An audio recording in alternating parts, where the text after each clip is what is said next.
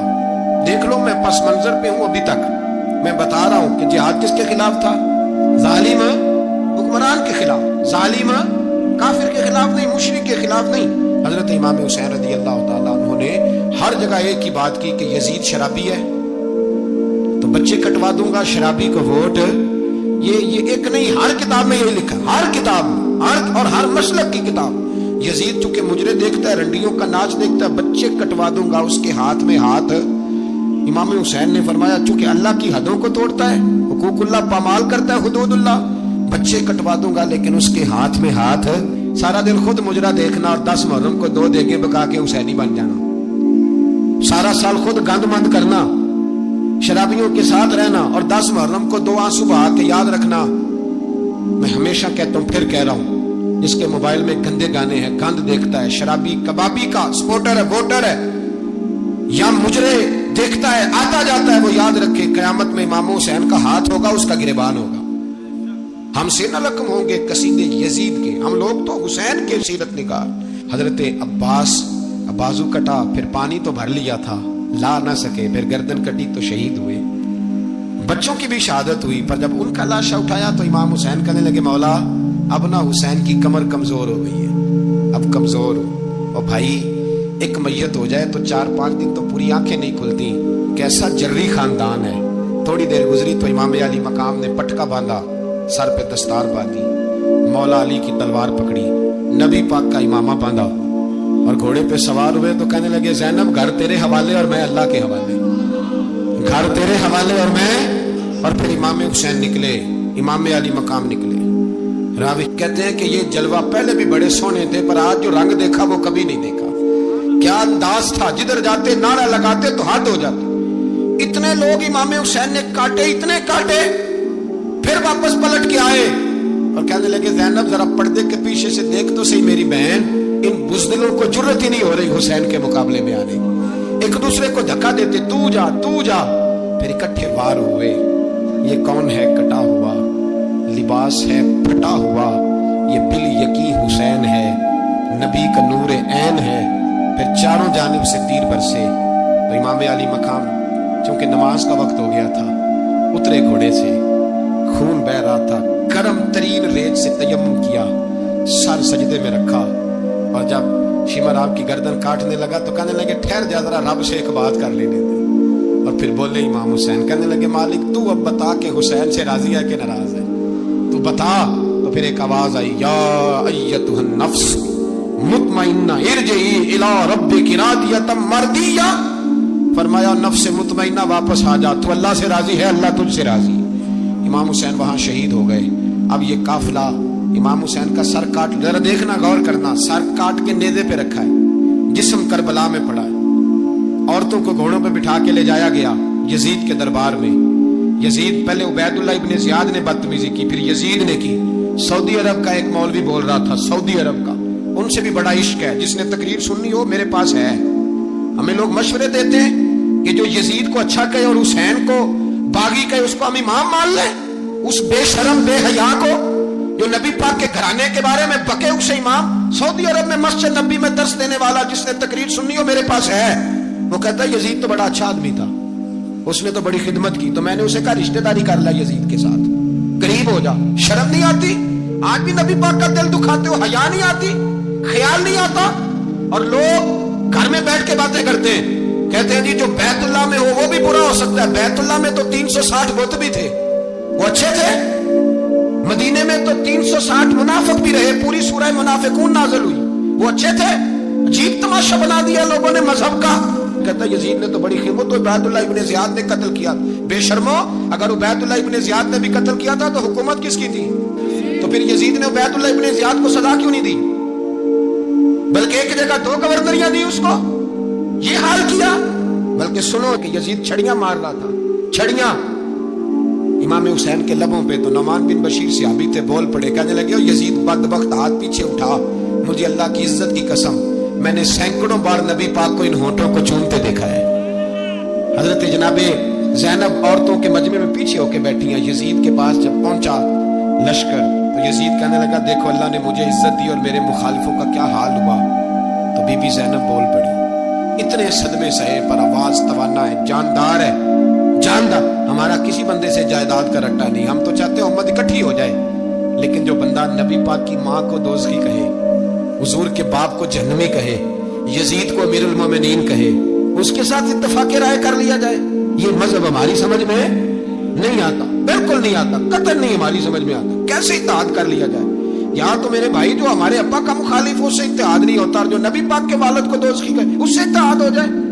کہتے ہیں جی وہ جی اتنی فرقہ واریت ہو گئی, ہم کس مسجد میں جائیں؟ 60 پارٹیاں پاکستان میں رجسٹرڈ ہیں جو الیکشن لڑتی ہیں. کبھی کسی بندے کو ٹینشن نہیں ہوئی کہ کس کے پاس جائیں کس کے پاس نہ جائیں, کبھی نہیں کو بولا کہ اب وہ بھی کھڑا ہو گیا, وہ بھی, کوئی ٹینشن نہیں. مذہب کی باری ٹینشن ہو جاتی ہے, اتنا بڑا مذہب ہوتا ہے بھائی, غلط بندے بھی آ ہی جاتے ہیں بیچ میں, تھوڑا پہچان کے چلنا پڑتا ہے صحیح کون ہے اور غلط. اور یہی تو ہمیں امام حسین نے بتایا ہے کہ مذہب کے اندر ہی تم نے شناخت کرنی ہے کہ بندہ ٹھیک کون ہے اور بندہ غلط. یہی تو کربلا ہے, یہی تو امام حسین نے بتایا, کفر اسلام نہیں, حق اور باطل. سمجھیے گا, حضرت سیدہ زینب نے جب سنا نا کہ یہ کہہ رہا ہے کہ مجھے اللہ نے عزت دی, تو جناب زینب بولی. نعمان بن بشیر کہتے ہیں بی بی بولی, اتنے صدمے ہیں, اور جناب زینب بولی اللہ اکبر, اس انداز میں بولی کہ پہلے قرآن مجید کی آیت پڑھی, کہنے لگی وَتُعِزُّ مَن تَشَاءُ وَتُذِلُّ مَن تَشَاءُ بِيَدِكَ الْخَيْرُ إِنَّكَ عَلَىٰ كُلِّ شَيْءٍ قَدِيرٌ. اور پھر کہنے لگی یزید تو بکتا ہے, کہتا ہے کہ تو عزت والا ہو گیا, یہ تیری حکومت ہے, 4 دن گزرنے دے, تجھ پہ کوئی لعنت بھی نہیں برسائے گا, اور میرے بھائی کا قیامت تک ممبروں میں اور خطبوں میں ذکر ہوا کرے گا, وقت گزرنے دے. جب جناب بی بی زینب بول رہی تھی تو حضور کے نابینا صحابی پاس بیٹھے تھے. جناب نعمان بن بشیر کا ہاتھ ہلایا, ہلا کے کہنے لگے کیا علی آ گئے؟ تو علی کی آواز لگتی ہے, جبریل امی بول رہے ہوں جیسے, حکمت کے گوہر رول رہے ہوں جیسے, دربار دمشق میں بی بی زینب کا خطاب, منبر پہ علی بول رہے ہوں جیسے. میرے بھائی بس کربلا والا قافلہ تو مدینے پہنچ گیا. 3 سال یزید نے حکومت کی, شرابیں عام ہو گئی, مکے پہ حملہ ہوا, خانہ کعبہ کا غلاف جلا, مدینے پہ اس نے حملہ کیا. 3 دن مسجد نبوی میں اس نے گھوڑے باندھے, مسجد نبوی میں صحابہ کو نکال کے اپنا اس نے امام مقرر کیا, لیکن پھر امت نے اسے قبول نہ کیا, پھر وہ رسوا ہوا اور آج تک وہ رسوا ہے. لیکن امام حسین کا نام کل بھی زندہ تھا اور آج بھی.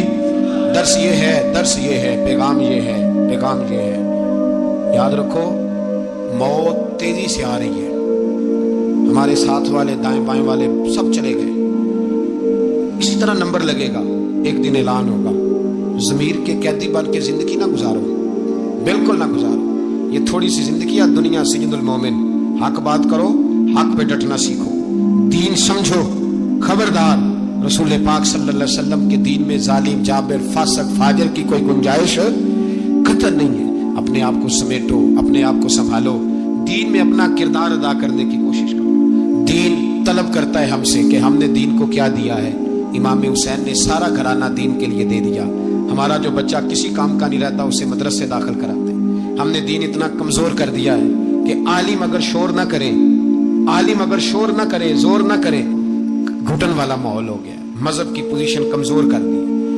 اب جہاں تک اس بات کا تعلق ہے جی فرقے ہو گئے, تو میرے بھائی یہ کوئی اتنی خطرناک بات, یہ کوئی اتنا مشکل معاملہ نہیں ہے. یہ تو امام حسین نے بتا دیا تھا کہ یزید کے طور پر ایک غلط فرقہ کھڑا ہو گیا ہے, لہذا اس کا مقابلہ کرنا ہے. اس میں کوئی بری بات ہے, لیکن ایک سبق ہے بزرگوں کا کہ اگر سچی بات بھی نہیں کرنی تو پھر اس منبر کا حق ادا نہیں ہوتا. جو سچ بولے وہ حسینی ہے, جو ظالم کے سامنے کھڑا ہو جائے وہ حسینی ہے. جو مصلحت کوش ہو, جو کہے ٹائم نہیں, گراؤنڈ ریالٹی نہیں, حالات نہیں, طبیعت نہیں, موقع نہیں, تو ابھی امام حسین کے پیغام کو نہیں سمجھا. میں بہت سارے بزرگوں کا نام اس لیے نہیں لیتا کہ لوگ ایسے نہ کہیں کہ کسی کا نام کیش کرایا جا رہا ہے, لیکن میں نے سارے مناقب پڑھے ہیں. میری لائبریری میں کتابیں ہیں, میں پڑھتا رہتا ہوں, میں سفر میں بھی ساتھ رکھتا ہوں. لیکن حضرت شیخ عبدالصبور بیگ منشور ہزاروی کا شعر امام علی مقام کے مقابلے میں اس طرح کا ہے کہ مجھے سارے شاعروں سے زیادہ وزنی محسوس ہوتا ہے. انہوں نے کہا تھا اس شاہ مشرقین کی, اس نور عین کی مطلوب ہے جہاں کو قیادت حسین کی. دیکھیے ذرا حسن, اور ہر سو یزیدیوں کا زمانے میں زور ہے, ایک دو جگہ پہ نہیں, ہر سو یزیدیوں کا زمانے میں زور ہے. منشور آج پھر ہے ضرورت حسین کی, آج پھر ہے ضرورت ہے. آج لوگ حسینی بنے, امام حسین کے نقش قدم پر. وہ کہتے ہیں زور ہو گیا یزیدیوں کا, یہ ہمارے بزرگ ہمیں بتا گئے. مسجد کی طرف توجہ کرو, اپنے بچوں کی نگہبانی کرو. دنیا کی زندگی اتنی مختصر ہے کہ ایک خواب لگے گا جب ہم جائیں گے دنیا, ایک خواب لگے گا. خواب تھا جو کچھ کے دیکھا, جو سنا افسانہ تھا. اہل بیت نبوت کا اسوہ عبادت ہے, ریاضت ہے, پردہ ہے, پرہیزگاری ہے. اس پر توجہ کریں. جن کی بچیاں سر نہیں ڈھانپتی وہ 10 محرم کو بے شک دیگ نہ پکایا کریں. جو لوگ قرآن شریف پڑھنے کے عادی نہیں وہ بلا بے شک امام علی مقام کا ذکر نہ کریں, اس لیے کہ امام حسین نے سر سجدے میں کٹایا ہے اور تلاوت نیزے کی نوک پہ بھی جاری رکھی ہے. دین کے ساتھ اپنے آپ کو جوڑو, دیندار بنو, رسول اللہ کی غلامی اختیار